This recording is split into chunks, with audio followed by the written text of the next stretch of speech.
वंदे पुरुषोत्तमम। परम दयाल श्री श्री ठाकुर अंतर्यामी सबके मन की बात को जान लेते हैं। आज मैं आप लोगों के सामने जिस घटना को लेकर आया हूँ, ये घटना है किस तरीके से अपने स्वार्थ लालच के वजह से कभी कभी मनुष्य बहुत बड़े बड़े गलतियां कर बैठते हैं और जिस गलती का कोई समाधान नहीं है।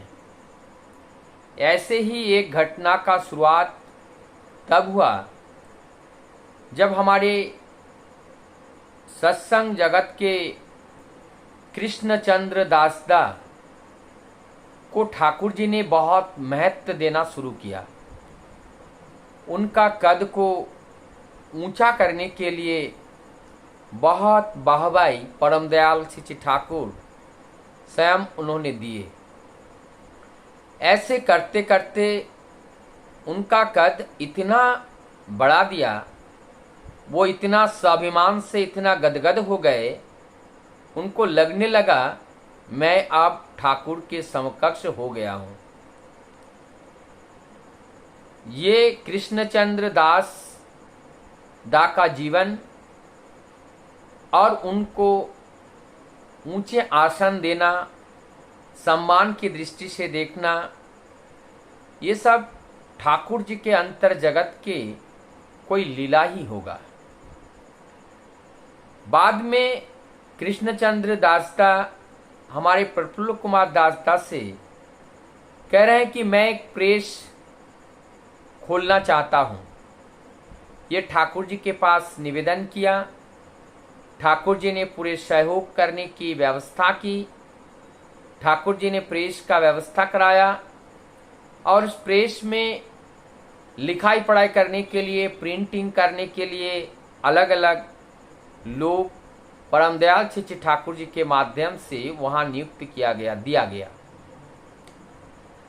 अब ये जो हमारे कृष्णचंद्र दासदा है, सुशील दास से पूछते हैं कि इस प्रेस का नाम क्या रखा जाए।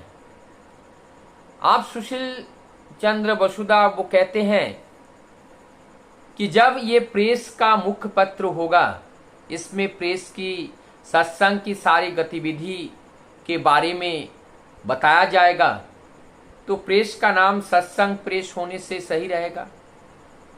लेकिन हमारे ये कृष्णचंद्र दासदा ने अस्वीकार किया। उन्होंने इसका नाम सत्संग प्रेस नहीं रखा।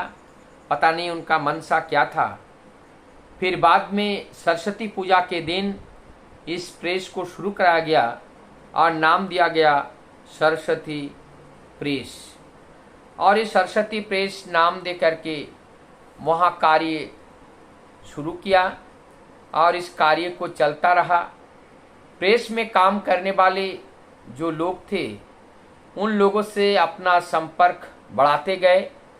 एक दिन अचानक हमारे कृष्णचंद्र दासदा ठाकुर जी के पास निवेदन करते हैं और निवेदन करते हुए कहते हैं कि आप जो है ये काशीपुर से बाजितपुर जाकर के काम करना बड़ा कठिन होता है। मुझे बहुत असुविधा हो रही है। हो सके तो हमारी घर पे ही ये प्रेस को किया जाए। इस बात को परम दयाल के सामने निवेदन करने के बाद ठाकुर जी ने उनको अनुमति दी और उन्होंने इस प्रेस को अपने घर पे ला करके वहाँ उपस्थित किया। जब वहाँ पे इस घर में उस प्रेस को लाया, इस प्रेस में काम करने वाले जो हमारे पंचानन मित्रदा PRS PhD होल्डर थे और वो भी इस प्रेस में काम करने लगे। उसके बाद और भी जो लोग थे सब उस प्रेस में कार्यरत रहे। उनसे भी उनका संपर्क धीरे धीरे बढ़ता गया। लेकिन अब हमारे जो कृष्णचंद्र दासदा है, वो आप ठाकुर जी के विपरीत बातें करने लगे। उस समय ये बात 1923 की है, जब परमदयाल कार्शियांग में अपने स्वास्थ्य को ठीक करने के लिए वहाँ रह रहे थे। इसी बीच में आश्रम में हमारे ये जो कृष्णचंद्र दास्ता है, एक इस तरीके के बात को चारों ओर फैला दिया कि ठाकुर जी के अंदर जो ठाकुर का जो भावमय था, जो एक शक्ति ठाकुर जी के अंदर प्रवेश किया था, अब वो शक्ति उनके अंदर नहीं है। ऐसी बातें उन्होंने अपने कुछ मित्रों के साथ करने लगे। अपना भी एक गुट का निर्माण किया, वहाँ पे भी ये सारे बातें करने लगे। अब धीरे धीरे कृष्णचंद्र दास्ता के मन में ये है, ये आश्रम को हथियाने का और उस गद्दी पर खुद को बैठने का, ठाकुर जी को हटाने का, और ये सारी प्लानिंग वो करने के लिए वो योजनाबद्ध तरीके से प्लानिंग बनाए। उनके हाथ में दो लोग थे, एक ब्राह्मण संतान, एक क्षत्रिय संतान। और ठाकुर जी जब वहाँ पे वापस आने के बाद उनके भोजन की व्यवस्था करने के लिए हमारे कृष्णचंद्र दास्ता ने उस ब्राह्मण संतान को नियुक्त किया, जो उनका पढ़ाया हुआ था, उनकी सारी बातें उनको समझाया हुआ था, ठाकुर जी की सेवा के लिए नियुक्त किया गया। और जो एक क्षत्रिय संतान है, उनको भी इस कार्य को नियुक्त किया गया।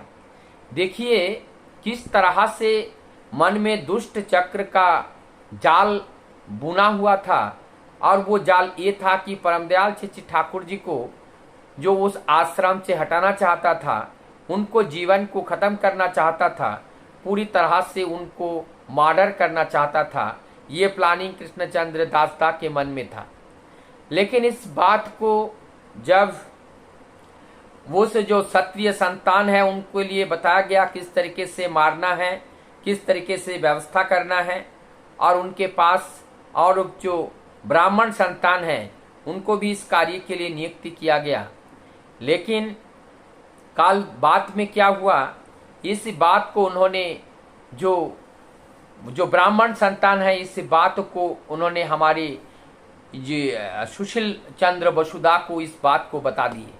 जब सुशीलदा को इस बात का पता चल गया, सुशीलदा ने परमदयाल श्री ठाकुर जी को इस बात को बताएं, तब श्री ठाकुर जी ने इस बात को दूसरी तरह से घुमाते हुए उन्होंने कहा कि ये जो कृष्णचंद्र दास्ता जो कार्य किए, वो देखना चाहते थे ठाकुर जी को वास्तव में कौन प्यार करते हैं, कौन प्यार नहीं करते हैं। इस तरह से उक्ति करके ठाकुर जी ने उन लोगों के अंदर जो आवेग आया था और उस कृष्णचंद्र दास्ता के प्रति और जो विचार आया था, जो भाव आया था, उनको मारने का, उनको इसका बदला लेने का उन लोगों के मन में थोड़ा सा नरमी आई। लेकिन बाद में ये सारी बातें जब खुलासा हो गया, कृष्णचंद्र दास्ता को पता चल गया कि हमारी जो षड्यंत्र है ये पूरा ठाकुर को पता चल गया है, आश्रम के सब लोगों को पता चल गया। अचानक वो आश्रम छोड़ करके वो काशीपुर से वो कलकत्ता के लिए रवाना हो जाते हैं। लेकिन कलकत्ता जाने के बाद में भी वो जो कुकार्य को नहीं छोड़ते हैं, वहाँ जा कर के घर घर में जाते हैं और ठाकुर जी के बारे में उल्टा सीधा कह करके, वो ठाकुर जी आप उनका पास ये शक्ति नहीं है, ऐसे कह करके लोगों के साथ अब लोगों के पास अपना बहवाई लेना चाहते थे। और इसलिए वो कलकत्ता में भी गुरु भाइयों के साथ वहाँ जाने लगे। ये सारी घटना हुआ और उसके बाद जो उनके मारने की जो प्लानिंग थी, जो ब्राह्मण संतान था, और वो आप एक जब और देखा आश्रम में उधर उधर भाग रहे हैं, हाथ में एक रस्सी लिए हुए भाग रहे हैं, उनका इस दृश्य को हमारे सुशील चंद्र बसुदा के नज़र में पड़ गया।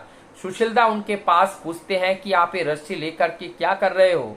तब उन्होंने कहा कि मेरा ये जीवन जिंदा रहने के लिए और बचे रहने का कोई अधिकार नहीं है। हमने किस तरह से दुष्ट चक्र का अंजाम देने के लिए, ठाकुर जी को जीवन लेने के लिए हम आतुर हुए थे। केवल कृष्णचंद्र दास्ता के बात में आकर के हमारे जैसा पापी दुनिया में कोई नहीं है, ऐसा जीवन को जिंदा रखना मैं उचित नहीं समझता हूँ, इसलिए मैं अपने आप को सुसाइड करना चाहता हूँ। इस बात को परमदयाल श्री ठाकुर जी के कान तक पहुँचता है। ठाकुर जी ने ये जो ब्राह्मण संतान है उसको अपने पास बुलाते हैं और बुलाने के बाद उनको प्यार करते हैं और उनको दिलासा दिलाते हैं और उनकी सारी बातें कहने के बाद उनका ये जो अपराध है ठाकुर जी क्षमा करते हैं। क्षमा करके अपने सीने में उनको लगा लेते हैं और समझा बुझा करके उनको देते हैं। तब वो फांसी खाने से अपने आप को रोकता है, नहीं तो वो अपने जीवन को खत्म करने के लिए वो आतुर हो चुके थे। इस तरह से हमारी जो क्षत्रिय संतान है वो भी अपने आप का ये जो दुख है, ये जो गलत कार्य में वो संलिप्त हुए थे और इसका जो पश्चाताप उन्हें हुआ और होने के बाद इस पश्चाताप का सजा पाना चाहते थे, ठाकुर जी ने भी इनको मुक्त किया। इस तरीके से परम दयाल ने सबको मुक्त किए। वो दया के सागर हैं, करुणा के सागर हैं। इतने अपराध हम लोग करते हैं, अपराध करने के बावजूद भी वो हम लोगों को माफ करते हैं। जिनको मारने के लिए आते हैं और फिर उन्हीं को परम दयाल श्री ठाकुर उनका जीवन रक्षा करते हैं। ये है परम दयाल परम प्रेममय श्री ठाकुर। वंदे।